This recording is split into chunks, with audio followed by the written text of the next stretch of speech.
This video is one I have been dying to make for a while now, but I wanted to wait until I caught up with the Lackadaisy webcomic. Though this story won't have any spoilers for that, I've gone mainly off of the animated pilot when writing the story. And as you can see with this video being put out, I've caught up with the webcomic, and we can finally get into what if Lackadaisy was a zombie apocalypse. Let's create some chaos!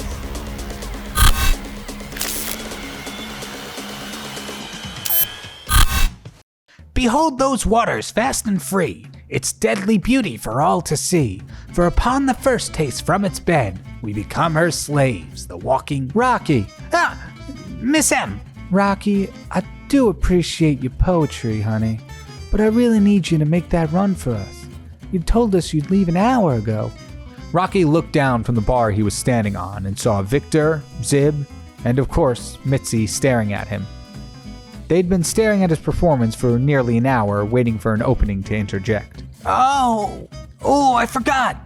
Sorry about that, Ms. M. Freckle, Miss Pepper, let's go. Rocky rushed out of the Lackadaisy Speakeasy towards the garage, practically dragging Freckle and Ivy behind him. The three piled into the car. Ivy turned it on, and they headed off towards the pickup location. Step on it, Miss Pepper. We haven't got all night. Someone else might stumble upon that liquid gold before we do. Well, we could have been there and back by now if someone didn't get distracted performing a show. My apologies for being the one to put a smile on everyone's faces. Speaking of which, how about a little Huh? Wait, where'd it go? Oh no! I forgot my violin! We have to turn back! No can do, Rocky. Like you said, we haven't got all night. But how am I supposed to provide lookout without the ambiance? Quietly? Like you're supposed to? The three pulled up to the pickup location, a discreet place on the bank of the Mississippi River. As the three approached it, Rocky saw that the box was still anchored offshore, a good sign. He rushed over and took a look underneath its false bottom. Oh, sweet spirits, it's still here! The liquid gold! In his excitement, Rocky tried to lift the box himself and haul it out of the water, but forgot it was still tied down. The rope became taut and pulled Rocky and the alcohol into the river. Rocky landed in the water with his head a couple of inches away from a rock that was jutting out of the stream. The alcohol, on the other hand, wasn't so lucky. The box struck the rock and shattered into hundreds of tiny splinters. The contents of the box fell into the surrounding area. Some bottles broke in half, while others chipped and began leaking into the river water. No! Rocky started to panic. He was losing all the liquor. He had to come up with a fix, and fast. Frantically, Rocky chased after the bottles that were floating away from him, his movement slowed significantly by the river's currents. He jumped and thrashed, trying to maintain his grasp on as many bottles as he could. He missed a few, but overall managed to grab a handful of broken bottles, but also a few that seemed to be in relatively good condition.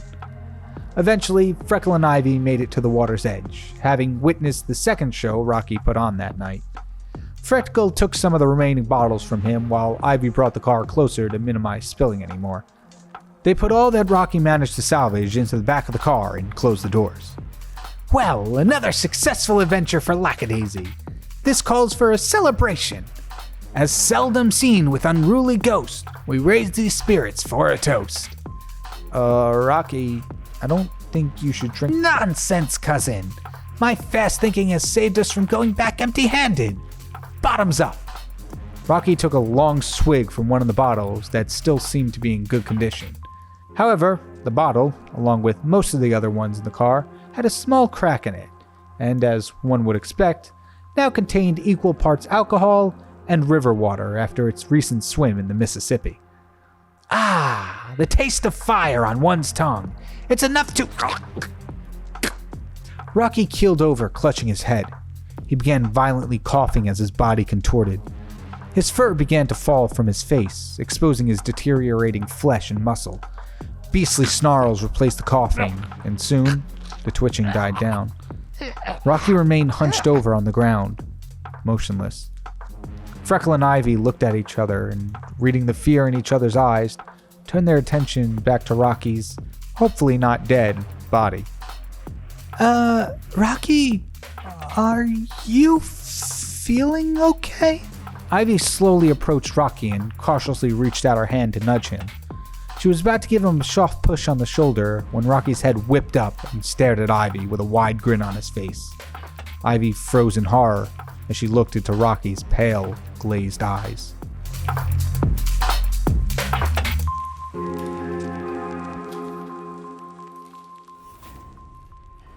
Rocky slowly rose from his kneeling position, his arms and legs twisted at awkward angles, even more awkward than usual for him. The fur and flesh around his mouth had peeled away, revealing the muscles and tendons that lie beneath. Despite every fiber of her being yelling at her to run, Ivy couldn't move. Rocky was at full standing height and began dragging his body towards her. Ivy yelped as Freckle pulled her towards the car, just as Rocky swung his claws in their direction. He missed Ivy, but managed to scratch Freckle on the arm. They dove into the front seat of the car, Freckle gasping in pain and Ivy struggling to turn the car on. With every stutter of the engine, Rocky got closer and closer to them. Come on, you stupid piece of junk, start already!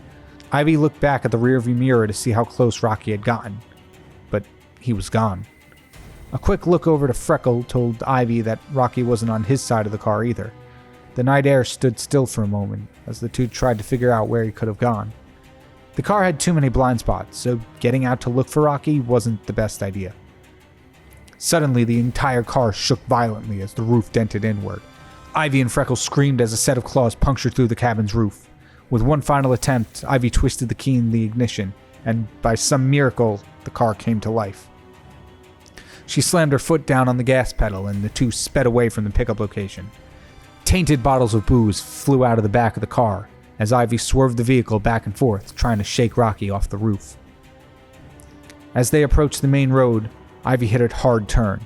She and Freckle felt the car become significantly lighter as they heard a thud of something hitting the pavement. A quick look in the mirror confirmed that Rocky had detached from the car's roof and was lying on the pavement. His limp body got smaller and smaller as Ivy continued to drive away, back to the Lackadaisy Speakeasy. When they got back, they burst into the Speakeasy, panicked and out of breath. Many patrons turned to look at the source of the commotion, their faces turning from relaxed to uneasy the more they studied the two dirty children that ran into the room like the world was ending. A few got up to leave before the situation could get dangerous. No! Don't go out there! Ivy screamed, and everyone who was heading towards the door stopped and turned to look back at her, more confused than uncomfortable. I mean, don't leave just yet. The night is still young. Ivy, Freckle, what's going on? Where's Rocky? We got a location, found the supply, but then Rocky tried to lift it and he fell in the box, broke, and a bunch of bottles fell into the river, and he tried to save some, bringing them back to the car. Then to reward himself for his quick thing, he took a sip from one of the bottles and started bending over in pain, and his flesh started falling off. He started making these weird noises and shuffling towards us. We tried to get away, but then the car wouldn't start, and then we couldn't find him until he jumped on the roof of the car, and the car finally did start, and we started driving away and managed to shake him off and left him lying in the middle of the road somewhere. Freckle, honey, what on earth is she saying? Rocky most likely drank some alcohol mixed with river water, which turned him into a mindless beast. And we don't really know where he is anymore. Oh dear. Are either of you hurt? Ivy's okay, but Rocky got me on the arm. I think I should be fine, though. Let's not take any chances, honey. Victor should be able to patch you up. Mitzi helped Freckle over to the bar where Victor had pulled out a first aid kit and began cleaning and bandaging Freckle's wound. A loud bang on the door rang through the speakeasy.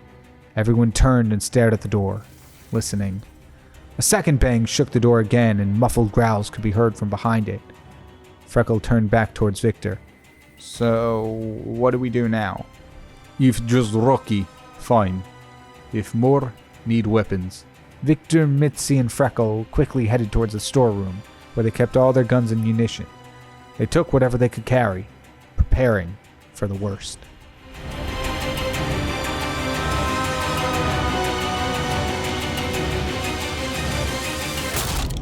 Hi, so sorry to interrupt the story. I'm contractually obligated by myself to let you know that if you're looking for a way to spicing up your walls, I have a Teespring store filled with dozens of posters of a bunch of different art that I've done on this channel. Link for that will be in the description below. And while I have you here, just to let you know that the first community redraw deadline is February 16th, and you can submit either the Discord or the email in the description below. Alright, let's get back to the story. Woo! Victor and Freckle barricaded the door of the speakeasy, unsure of what awaited them on the other side. The sounds coming from the other side of the door seemed to have multiplied since they returned from the storeroom, and the door seemed to be shifting with each knock. The few patrons of the speakeasy were huddled in a corner, shaking. With every new thud from the door, they squeezed even closer together. The longer the night went on, the more and more the door began to crack under the pressure of the force from the other side. Victor and Freckle crouched behind a flipped-over table, guns at the ready, waiting for the door to break. With a few more attacks, the door finally caved, and both men stared wide-eyed at the horde of shambling, rotting creatures in front of them. Dozens of cats with rotting flesh and blood-stained fur poured into the speakeasy. Victor and Freckle unloaded bullet after bullet into as many of them as they could, but more and more just kept piling in. The patrons were overtaken in seconds. Huddling in the corner gave them nowhere to run when the floodgates opened. Only Victor, Freckle, Ivy, Mitzi, and Zib remained. Freckle was shooting at more of the zombies coming through the front door and failed to notice that one was coming up on his side.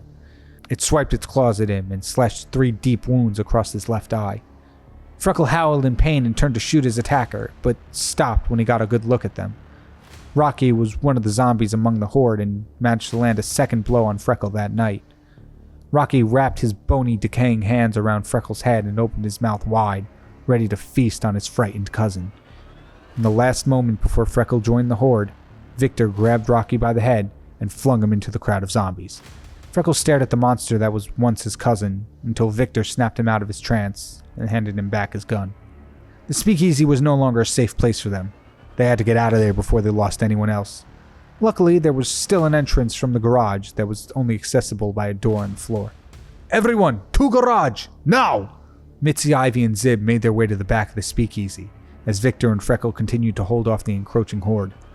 They started walking slowly backwards while continuing to fire, before sprinting to catch up with the rest of the group.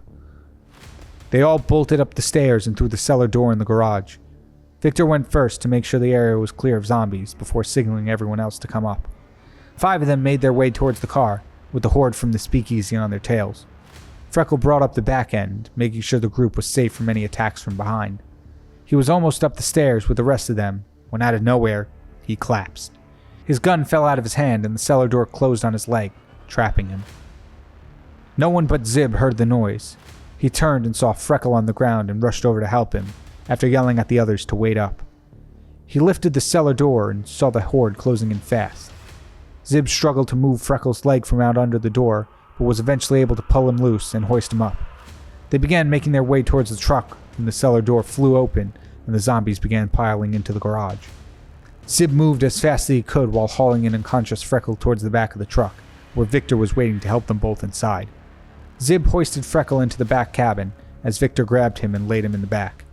He returned to the door and reached out to grab Zib's hand. Zib was about to take hold when a zombie grabbed him from behind and sunk his teeth into his neck. Victor took out a gun and shot the zombie in the head, but it was too late. Zib's flesh started to decay and his eyes glazed over as he shuffled toward the car. "Go! Now!" Victor screamed at Ivy to begin driving. The car sped out of the garage, leaving Rocky, Zib, and the rest of the Lackadaisy speakeasy behind.